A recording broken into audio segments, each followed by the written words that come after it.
Estamos en la fiesta de Reyes. Hemos oído el relato del Evangelio, pero si un periodista lo contara en el día de hoy, quizás cambiaría o se acercaría más a la verdad. Lo hemos titulado Las tres incógnitas. Cierto día, en la plaza pública de Petra, se agolpaban comerciantes árabes, mercaderes fenicios, soldados amonitas y un largo etcétera de hombres y mujeres que no se sabe de dónde venían y desconocido era el destino final. De repente, el bullicio y griterío se congeló. Acababa de entrar una comitiva formada por un escuadrón de mercenarios que custodiaban a un jeque árabe. No era común la visita de jeques a la misteriosa ciudad rosada. Lo desconcertante de esta visita era que en una semana se acogieron a la hospitalidad nabatea otros dos jeques, algo nunca visto en las memorias recientes de los habitantes de la misteriosa ciudad rosada. Pero, pasada la sorpresa, cada cual iba a su aire, a sus negocios. Petra, la ciudad escondida en el desierto de la tierra de los amonitas, era el principal mercado de mirra e incienso en el Medio Oriente. Tanto uno como otro eran materias imprescindibles para la vida como para la muerte. Los jeques recién llegados fueron agasajados por el rey de Petra. Durante el cóctel se dieron a conocer. El vino proveniente de las alturas del Golán soltaba las lenguas más complicadas. Los tres tenían bastante en común. Eran astrólogos, lectores de las estrellas del cielo y de las sombras de los astros. Y andaban detrás de una estrella que, según sus investigaciones, correspondía al pueblo judío. De acuerdo a las investigaciones llevadas a cabo por uno de los jeques visitantes, cada pueblo tenía una estrella que lo representaba en el firmamento. Y el pueblo judío contaba con una. Dicha estrella había sufrido una serie de alteraciones en su caminar celeste que le llamó la atención. Decidieron cada cual por su parte ir al encuentro de dicho fenómeno. Según sus cálculos, estaban cerca del final de su viaje de descubrimiento y veneración al rey de Israel. La pregunta que se hacían era: ¿cómo lo reconocerían? ¿Y en qué idioma se iban a comunicar? Los tres coincidieron en Petra, hablaban idiomas distintos. En el peor de los casos hablarían en la lengua del imperio, el latín. Contaban con escribas lo suficientemente expertos que les sacarían del apuro. La convivencia, regada con vinos del Golán y alegrada con hermosas bailarinas, les soltó las lenguas y les estrechó la amistad y facilitó el convivir. A la mañana siguiente, pasada la borrachera de la noche anterior, se pusieron en camino. Les quedaba al menos una semana antes de llegar a Jericó. Allí tendrían mayor información y esperaban mantener un encuentro con el rey de Israel. Según sus cálculos, un bebé de apenas un año era dicho el rey. En el camino utilizaron la vía imperial, la carretera construida por los romanos que conectaba Egipto con Siria y Siria con Roma. Al llegar a las inmediaciones de Filadelfia se dirigieron hacia el oeste, ya llegando a Jericó, la ciudad más antigua de la tierra y donde se cultivaban los dátiles más sabrosos del mundo. En Jericó lograron no solo descansar, sino también disfrutar de refrescantes y relajantes baños. Jericó contaba con fuentes y pozos capaces de repetir la inundación de Noé. Necesitaban llegar cuanto antes a Jerusalén.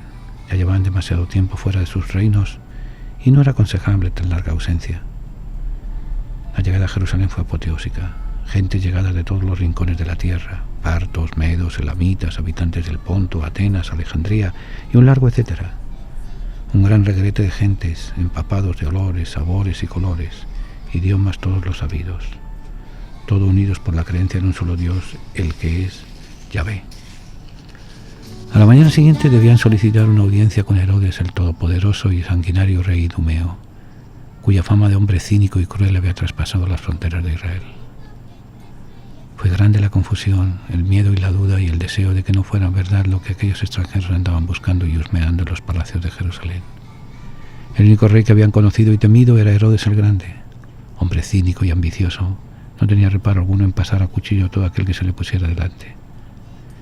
Con todos los temores recibieron a los extraños jeques suntuosamente vestidos, pero como buenos beduinos, parcos en el hablar, mirada aguda y penetrante, sobrios, profundos observadores de la naturaleza.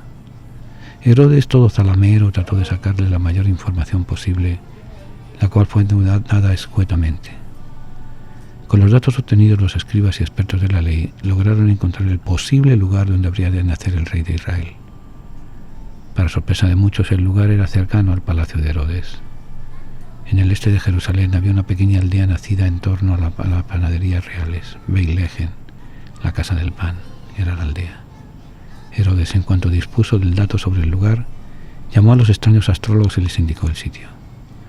Muy talamero les indicó el camino y les hizo una súplica: vuelvan después de adorar al rey de Israel para indicarle el camino, y así él podría ir a verlo y adorarlo también. Se despidieron los jeques astrólogos. Se movieron rápido. Habían aprendido que Herodes no era de fiar. Afortunadamente para ellos había luna llena y pudieron reconocer el camino que les habría de llevar a la casa del pan, donde encontrarían al verdadero rey de Israel. Pepe el carpintero estaba barriendo el patio que había delante de la cueva donde todavía residían. Se asustó cuando unos soldados a los cuales nunca había visto entraron al patio delante de su cueva. María, al oír el ruido, agarró el bebé entre los brazos y salió fuera. También se asustó. Pero pronto se serenó cuando observó que aquellos 3 jeques árabes con gran respeto se bajaban de sus camellos y hacían una profunda reverencia primero a su hijo y después a ella y a Pepe. En silencio ofrecieron 3 cofres. No se atrevieron a abrirlos delante de tanta gente, ya que además de aquellos 3 hombres extraños y su comitiva, los vecinos se habían acercado para ver qué pasaba en el pueblo, lugar donde nunca pasaba nada. Después de un largo silencio, aquellos 3 jeques se despidieron. No dijeron sus nombres, no mostraron sus sentimientos. Silenciosamente se encaminaron hacia Jericó para tomar el camino que corre paralelo al Mar Muerto por la costa oeste de dicho mar, llegando a Eilat, y de allí cruzaron a la península arábiga, donde desaparecieron. Nunca supimos ni de dónde ni cuántos eran. A mediados del siglo I, el escriba Mateo, en su obra sobre la Buena Nueva de Jesús de Nazaret, nos cuenta brevemente la historia que hemos expuesto. No dice sus nombres tampoco, tan solo nos indica como novedad los regalos que le hicieron al niño: oro, incienso y mirra. En el siglo VI, un anónimo historiador escribió un libro, Excerpta Latina Barbari.